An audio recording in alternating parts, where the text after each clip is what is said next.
So, my guest today is Jerri Williams. She is a podcaster extraordinaire, a retired FBI agent, and basically, and I can say this because it's my podcast, she's a badass. She's just amazing. And so, first, for people that don't know you, tell us a little bit about your background. All right. So I was an FBI agent for 26 years. I spent 24 of those 26 years in the Philadelphia division, and I worked primarily fraud and corruption investigations. You know, your Ponzi schemes, your embezzlements, advance fee schemes, and business to business telemarketing fraud. If it had anything to do with somebody trying to take somebody else's money through lies and deception, those are the type of cases that I worked. Okay, so how old were you when you applied to the FBI, and how did you even think of the FBI? This was what, 1980? Does that sound right? 1982. Okay, Yeah, 82. yeah. How did you get the idea that this is what you wanted to do? Well, even when I applied, I wasn't quite sure if it was what I wanted to do, but I was a juvenile probation officer. It was actually called an aftercare counselor. So I got the kids that had been adjudicated and sent away to reform schools and group homes and placement centers all over Virginia. And it was my job to drive all over Virginia, sometimes with their parents and family, to visit them in the institutions and try to get them ready to come back to the community. And I got that job right out of college, and I really was probably too young to have that job because I was in a role of looking after kids that were not that much younger than myself. Yeah, and you didn't have a lot of life experience. So, No. how did you even hear that the FBI was hiring? It was a newsletter. I mean, this was back in again in the early '80s, and there was a lot of networking and women's networking specifically going on. And the FBI was really looking for more women and definitely more minorities. So when I saw this newsletter that said that they were looking for women and minorities, I was like, "Oh, wait a That sounds minute. like me. Sounds like me." So I made a call and talked to the recruiter, and I mean, he recruited me. I mean, I was on the phone with him for at least 45 minutes. I still had the notes that I took that day, and I just went through everything. I mean, now if you were to call somebody and know nothing about the job, they would cross you off the list. But back Exactly. then there wasn't the internet for you to check on or podcast to listen to catch you up. So he basically told me everything I needed to know. To apply. And again, how old were you when you applied? I was 25, Wow. and the youngest you can come in the FBI is 23. But the average agent who comes and applies to the FBI is 30. It is really a second career opportunity So where you somebody who's been in law enforcement. not even law enforcement. They could be a teacher, or they could be a nurse, they could be a business person. We're not necessarily looking for people that have law enforcement or military background. We're looking for people, professionals that can handle projects, can be in charge, who can, take a stand on their own and figure things out. And so, yeah, the FBI agents are really coming from all fields of employment. Uh, but definitely they're looking for somebody who has experience, life and professional. Yeah, I mean, it's really problem solving, if you will. Exactly. So when you became an FBI agent, remind me if this is the correct statistic. I think you were one of 23 black women in the FBI out of about 7,000 agents at that time. A statistic Exactly. that hasn't really changed that No, much. no, it was about 0.5% of the agents were black females, and now it's still under 1%. Mm. Hasn't So, changed. one of the things that you're a friend of the show. You really gave Chelsea and I a lot of guidance, and we really appreciate you, and you've mentored us. But one of the things I really appreciated was early on, I emceed an event where you spoke, Uh, and it was about making mistakes at work. Yes. And you told a story. Would you share a little bit of that? Because that story was just amazing. It was Yeah. early on in your Yes, career. it was early on, and it was definitely something that made a difference in my career. Mostly positive, but at early on, it was, a little negative too. Um, I had been in the bureau for just a few months, and I had been recruited through Virginia. So I went back to the Norfolk office for 6 months before I was going to be transferred to my first office, which was Sacramento, California. And there was a cop killer from the Northeast, and I don't remember what state, Vermont or Massachusetts or one of those, that was a fugitive. And through, sources, they found out that he was going to be visiting his daughter who lived in the Norfolk area. And we were all given assignments to be out on the street doing surveillance, trying to see if we could locate this fugitive. Now, all of the veteran agents were assigned to be closer to his daughter's home, in that perimeter. I was assigned to be out on the street, on the highway, a very rural area in Virginia. I think it was in Suffolk, Virginia. I had no idea where I was. There No, was no cell phone, no no, yeah, GPS. no cell phones back in the 80s. I mean, if you needed to find, you had to pull out the paper map. And so I was just kind of cruising up and down this rural highway, and I had to go to the bathroom. And I think people can kind of understand what's going to happen. But I had to go to the bathroom. So I saw this pizza place, and I went inside. And as I walk in the door, I think I see the fugitive. Very distinct description, because he had an injury to his leg, and so he had a cane, and he wore glasses. And I just, as I'm going to the bathroom, of course, it's a business, and I don't want to get hassled, so I order a slice of pizza, and then but I'm really there to go to the bathroom. But I give them some business, and I'm watching this guy, and I'm trying to be cool, and I go to the bathroom, and I'm thinking, okay, now what do I do? I'm again, there's no cell phone. I'm a Black female in rural Virginia, where the thought that a Black woman would even be a law enforcement officer, let alone an FBI agent, would be just far out of anybody's mind that's in this pizza place. And you're armed, I I'm am assuming. armed. I am armed. But there's families in there with kids. It's a family pizza place, and dine in. And so I come out, and I get my pizza thinking, okay, what I need backup. So I'm gonna get the pizza, I'm gonna pay for it, I'm gonna go to my car where I have a radio. I'm in a bureau car with a radio, and then make a call to let the people know. I still don't really know where I am. I'm just somewhere on this highway where I was assigned to be.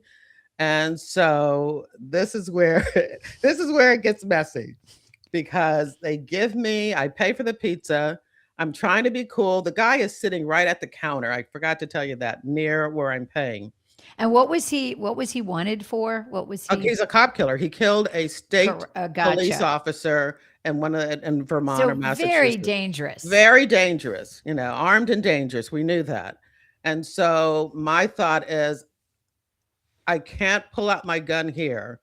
There's families. I don't know how he's going to react. I don't know how the people are going to react if I pull out my gun. Are they going to believe that I'm an FBI agent, or are they going to believe I'm somebody trying to rob the pizza parlor? And so my decision, and I think it was a logical decision, even though even today I second guess myself, is to just pay for the pizza, get to the car, and radio for backup. But when I hand her my money, she hands me some coins, and I drop them. And when I bend down, You can see the gun. my gun, of course, you can't see it, but it's sticking up from my jacket. It's There's a covered. holster. Yeah, Yeah. the butt of the gun now is protruding from my jacket. And I don't know for sure if he looked and he saw it, But when I stood up, his facial expression was totally changed.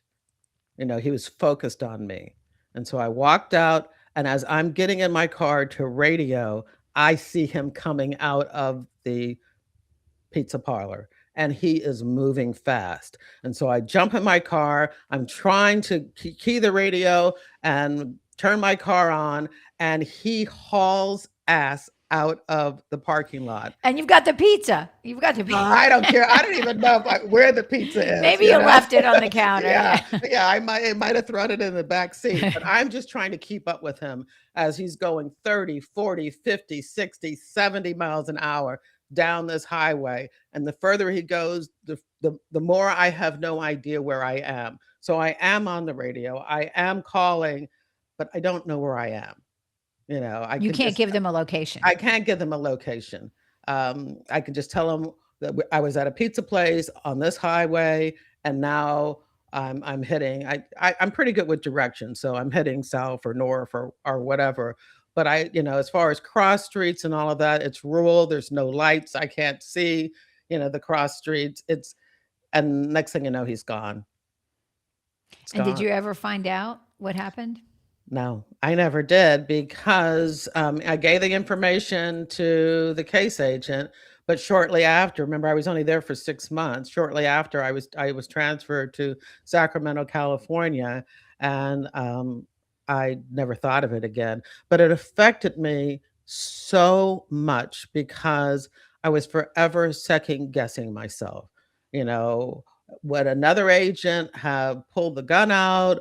Would another agent, have confronted him when he was, exiting the building? I just had all of these questions about had I done the right thing and no one to talk to about it. Did you have any repercussions at work or? No, none, none. No one ever talked to me about it. Never ever talked to me about it. Did I, as far as did I do the right thing, as far as, any follow-ups, I don't even know. I don't even know what they said to the state police who had come down to help with the operation because back then I didn't think about it, but today I'm thinking like, why didn't they talk to me? Why wasn't I debriefed about Sure. what I saw and what happened? Different times. Yeah, I only talked to the case agent, and I really second guessed myself and was angry at myself because I that was a missed opportunity. But now I realize and I realize this many years later as a veteran agent working with new agents, I should never have been in that car by myself in the first Right. place. That was a hard position for you to be in, especially again back then with no Months. resources. No Yeah, resources. No and resources. had just been in the bureau for months, and I can tell you that everybody else was teamed up in a car because that's how sometimes we work surveillances. Especially if you are outside the perimeter, you're usually with somebody and you're talking and eating snacks, waiting for something to happen. And I was by myself in a new office in a new area. I mean, I didn't live in Norfolk. I'm from Hampton, Newport News area, and I realized that I beat myself up about that incident for many, many years when the reality is I should never have been placed in that situation in the first place. Do you think that had anything to do with you choosing the path that you chose, which was fraud investigations versus this kind of a thing where you're looking for murderers? No, no, no, not at all. I actually was when I got to I was working bank robberies when I was in Norfolk. And when I got to Sacramento, I was put on a government fraud squad, which I did not like because the victim is the government and it is not. Nobody Uh, feels bad for the government. yeah, yeah. There's not a true a true victim, an emotional response to trying to help someone. But when I then was transferred to Philadelphia, I was still working fraud, but I was on an economic fraud squad where I had, con men going after, elderly people and their life savings. And, I had telemarketers, trying to steal businesses, procurement fraud. And, I was Ponzi schemes where there was a true victim who was hurt by the activity of the fraudster. And then I just fell in love with it. But you need to understand that in the Bureau, even if you're assigned to a particular type of investigation, that doesn't mean you're not going to work Right. anything. You can be pulled for anything. Yes, and You as can. a Black female, I was pulled for everything you could possibly think of. Do you So have I a case that stands out to you that other than this one, obviously, but yeah, this one was a that you big were one. really proud of, one that you felt really good about? Um, well, the one that I talk about a lot was the Ponzi scheme case. And I actually fictionalized that and wrote that as a novel called Greedy Givers. And so the Ponzi scheme was different than normal because the person that was involved was he was a fundraiser for charitable organizations, many of them Christian organizations. And it was his job to find funding. Again, this was in the late 80s by this time, early 90s. And so the grants and things that nonprofits were getting were starting to dry up. And, he was finding ways for nonprofits, especially Christian organizations, to find philanthropists and, donors in order to give them money. And it started out legitimate, like many, many Ponzi schemes do. What people don't understand that many Ponzi schemes started out legitimate, and then for some reason, the investment that they were trying to promote to people goes under. And in order to keep it afloat, they get more people to pay into the investment in order to, keep it going. And at some point, you're paying new people, you're bringing in new people so that you have enough money to pay the initial people that are expecting their return on their investment. So anyway, that's what he was doing. He was supposedly having these anonymous donors, which sounds silly, but anonymous donors who were matching donations being made to these nonprofit organizations and Christian institutions. And there was no such thing. There was no anonymous donor. He just loved the power. He just loved the admiration that he was getting from all of these wealthy people who thought that he found this new way of funding. It was called the Foundation for New Era Philanthropy. And it was all a scam.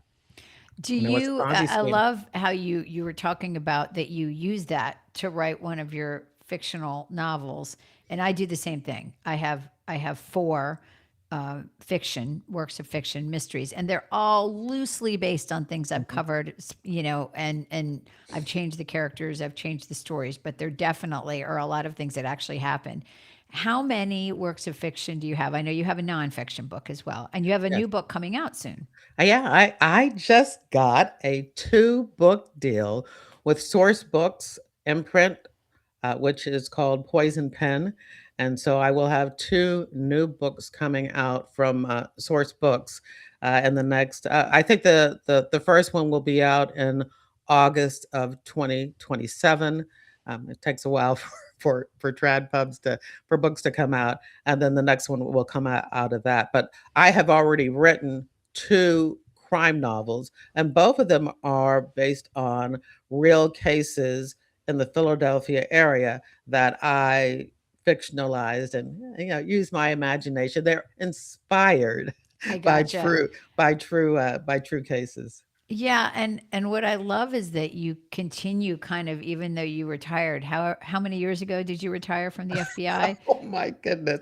Do I have to admit it? But it's No. no, it is close to it's going to be close to 20 years.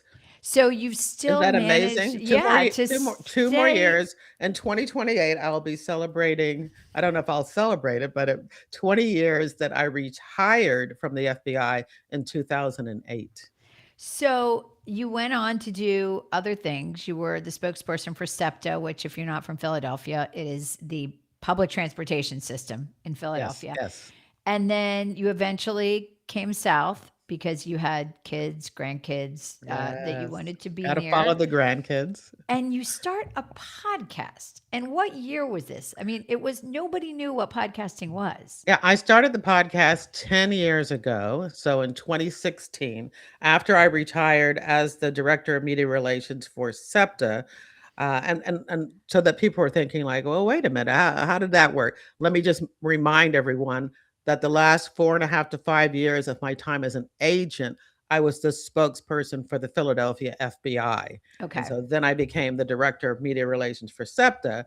And I left that job after 7 years to start the podcast and begin my author career writing crime novels. So that's how that all started. And in 2016, people were listening to podcasts. Matter of fact, Serial came out, and which is known as the mother of all true Sure, crime sure. podcasts. Yeah. That started in 2014. But when I started the podcast in 2016, I didn't even know what true crime was. I started it basically to find potential readers for my crime So you novels. were trying to promote your Yes, writing. And so it you were was. like, oh, podcasting, that sounds fun. And Yeah. who knew? Yeah, So who knew? we're going to dig into okay, tell us the title of your podcast. How many, I don't know when this is going to air. So just give me a ballpark of how many episodes you've done and what the episodes contain. Okay. So the podcast is called FBI Case File Review. And again, I started it in January of 2016, so more than 10 years ago. And I have really, I actually already have 400 episodes because some of them aren't numbered. But yeah, And 400 then, and episodes. how many downloads or followers? Yeah, over 10 million downloads. Wow. Yeah, So in the beginning, I'm sure you just reached out to FBI agents that you knew, right? And absolutely. you could talk to only people that were retired because when you're in the FBI, you can't just randomly talk to the media. Right. And then you just started getting people coming to you, right? And saying, "Hey, I want to be on the show." So it's a Yeah, it's combination of that. it's been fantastic. And now I'm at the point where I have publicists. There's many agents writing books, which I definitely encourage to do.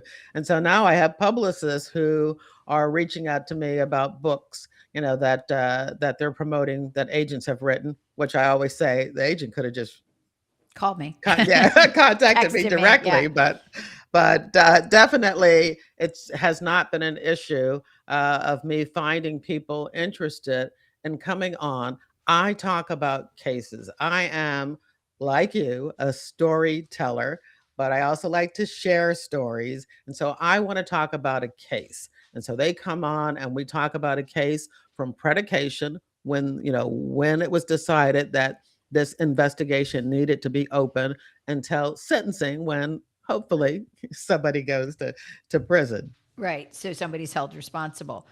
So again, 400, that's a lot. What, if any, episodes stand out to you as some of the ones that you were so proud to do and put together and were proud of how they turned out? Oh, that's all of them, of course. But I've always said that episode, and so I would have been into my the very end of my second year when I did episode, I think it's 53. And it was the Polly Class investigation. And Polly Class was a 12-year-old girl in California who was kidnapped, abducted from her bedroom by a stranger who ends up, sexually assaulting her and killing her. And I'm interviewing the agent who was the case agent. And during the interview, he starts to cry. I start to cry. He tells me about an incident where he had a panic attack. He just broke down. He had been working on the case nonstop without seeing his own family. He had a daughter that was around the same age, and he was working this case just doing whatever he could to try to bring Polly home. And he's talking about it, and he's taking me right back to that time when he goes into a conference room because he's shaking and he's sweating, and by the time they find him, he's just a physical and mental wreck. And I realized at that point, this is more than me just doing an interview and somebody talking about cases. This is important stuff. And now I have three, like I had three reasons that I talk about why it's important to share law enforcement stories. And I know you just had an episode, a couple of episodes back, where you talked to the wife of a police officer who died by suicide. And I realized again that what I was doing, and it took me, like I said, almost over 2 years before I realized what I was doing was more than just doing a podcast. So now I say that the reason that I do it is one, to create and promote positive perception about the FBI. And Lord knows we need that now to counter the noise. Uh, the second reason to do it is to preserve institutional knowledge, because agents are talking about innovative things that they did during their investigations to find the bad guy. And these are things that no one would know about unless they share them on a podcast episode. And then the third one was to record your personal legacy, because many people in law enforcement never talk about what they do, so their family doesn't know. And then I thought of a fourth one, and again, this relates to your episode about death by suicide, and that is as a catharsis to release some of your thoughts about the sacrifices, the personal sacrifices that law enforcement officers make in order to do the job. And there is nothing better than being acknowledged and validated by others when you talk about those sacrifices. And so now I have a fourth reason for to share the stories and to encourage different agents, retired agents, and retired FBI To employees, talk. yeah, to talk, because Yeah, some I don't mean, want to. that's really interesting because I Mhm. find too a lot of times with both of my podcasts, Ageless and then also this podcast, that I will go in thinking the story is this, and then the interview takes a turn, like you're talking about with Yes, that particular agent, where somebody else shares something really vulnerable that I that didn't happens all the expect. time now. And I think now that I look back, I think that we met because I was working on a podcast, right, for WRAL called The Killing Month 1978 with my dad. And he had hooked me up with an FBI agent who said, well, you need to talk to Jerri. She's got a podcast and she's in North Carolina. And Yes. so, And that agent had been on my show, you know, yeah, yeah. talking about the same case that you were now doing a series on. Right. And Yeah. so it's just, it kind of came full circle for me. And having grown up in a law enforcement family, my dad was a DA. I was very much surrounded by law enforcement. And then becoming a crime reporter, obviously, I interacted with law enforcement all the time. So it kind of made sense for Mm. me. You mentioned this. And so I want to kind of go there talking about the perception of the FBI because I think when you and I were growing up, people had a really positive view of law enforcement. And we've Absolutely. had a lot of things happen in the past few years that have changed that for better and for worse. There's been some positive changes that have policy changes that are good. And then there's also some perception changes that are good and some are bad. Um, the case right now that's jumping to mind for me is the Nancy Guthrie case. And I've had so many friends, people that I didn't know had any interest in true crime, are reaching out to me saying, what is going on? Why can't the FBI solve this? Don't they have all this fancy, stuff? What do you say to that? Because I'm sure people ask you the same question when they're like, well, why can't the FBI solve this case or any case? Don't they have, all the tools at their disposal?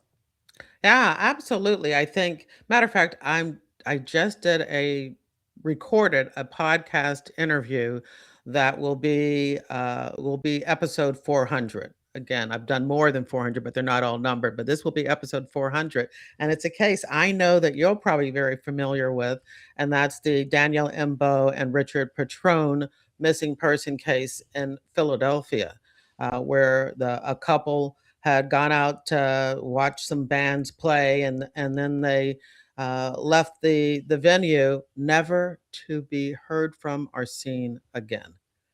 Yeah, no one has seen the truck that they were driving. No one's heard from them, and their family now has been, desperate over 20 some years to, Have you know, answers. yeah, have Yeah. answers. They know they're gone, but what happened? And it's been an FBI case, for all that time because of the interstate aspect of it.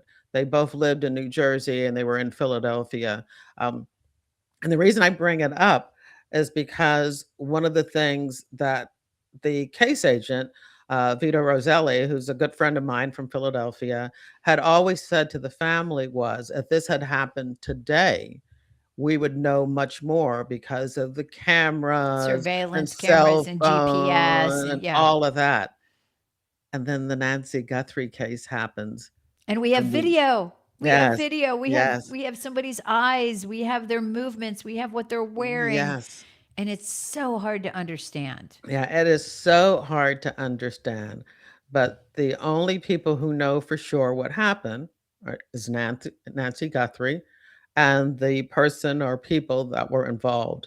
And I don't know how they managed to do it, but they didn't talk. They didn't tell anybody as far as we know So far, so right? far. And And so it doesn't look like a professional job no, if no, you it look at that certainly doesn't. video. Yeah. But the other thing is that people don't need to be reminded of is that only 50% of murders are ever Wow, I didn't solved. know that. That's Yes. an interesting statistic. So, Jerry, what would you like people to know about the FBI? How if you could change some of these misconceptions that people have about law enforcement in general, but specifically the FBI, what would you like them to know? Well, first of all, during my entire career, I never had to even deal with any negativity. When I met somebody, whether were the victim, the subject, or just a witness, and I pulled out those FBI creds that are mounted back there on the top shelf, people were excited to speak to me. They wanted to tell their story. They wanted to uh, cooperate and provide information. And I think we're listening to a lot of negative on TV. I still think, for the most part, when an FBI agent, knocks on someone's door or has to make a phone call or just encounters somebody, during investigation, it's still mostly positive. But people are um, questioning, the motivations and activities of law enforcement. We're all being painted now with the same brush when it used to be no matter what happened, in local law enforcement and negativity, when the FBI came, they were not in that same boat. Now we're all kind of in that same negative. Uh, Law enforcement is there to protect, and support the community. I mean, and I think most people would understand that more if something happened bad to one of their family members. I mean, the first thing they're going to do is pick up the phone and they're going to want law enforcement, to come and to be at their assistance, to help them. That's what we're there for. Unfortunately, there have been, and so I certainly don't want to, be, not address the fact that there have been situations where justice has not been, served, and so it is not.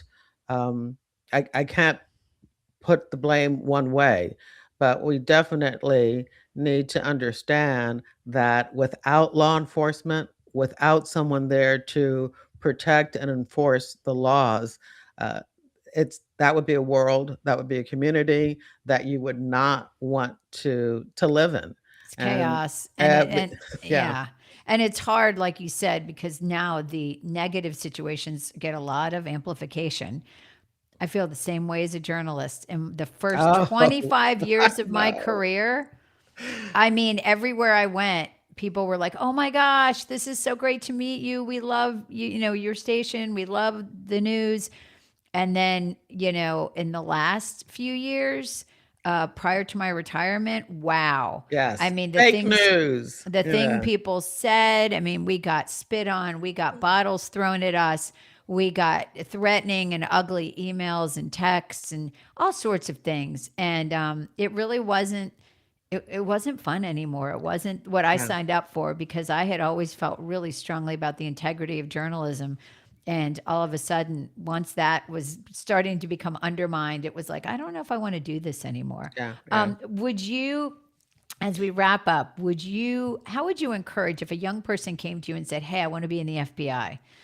What would you tell them today? I mean, I what would would you say? definitely say it's still the best job, there is. It's a job as the promotional material says, it's a job like no other. I would say that I might wait if I was a young person and did not need to apply right now because they were hitting up on the age limitations, which is you have to apply for the FBI before your 37th birthday. So if you're somebody in your mid 30s, the early to mid 30s, apply now. Don't hold out. But if you're a young person, I would wait until See how this. things shake out. Yeah, yeah. I would wait until I see, until this particular leadership level is through because definitely even active and current FBI agents, definitely retired agents, do not like the lack of independence that we're seeing in the FBI.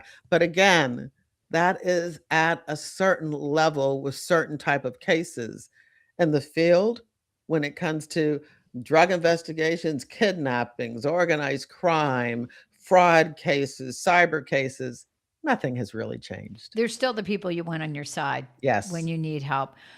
Jerry, how can people follow your work? JerriWilliams.com. JERRI Williams.com. That's my website. You'll have my books there. You'll have my podcast there. I also blog. I do blogs. I've done over 75 reviews of TV shows and movies, showing teachable about the FBI, showing teachable moments that I can share about how things really happen. And so all of that is there at jerrywilliams.com. And I'm also on social media. So, hit me up on social media too. Apparently, you don't sleep. So I'm people say that to trying. me too, but you really, Yeah, you got a I'm lot of trying. irons in the I'm fire. I'm supposed to be retired. I will share. I'll be 70 next year. So, but I just love what I do. I love what I do. I get so much energy, from doing this work, and so I'm going to keep going with my writing career. Hopefully, get to another level. I'm going to continue podcasting. I'm going to continue blogging, and looking at any opportunities that come my way. Well, I'm you're uh, very I'm good. yes. You're excellent at all of it. Please listen to Jerry's podcast, check out her books. But the thing that, for me, you're just such a kind person Oh, and it shines through in everything you do, and you deserve all of the success that's come your way. So oh, thank you. thank you for the Same to you. thank you for the conversation, Jerry. You're welcome. Thank you.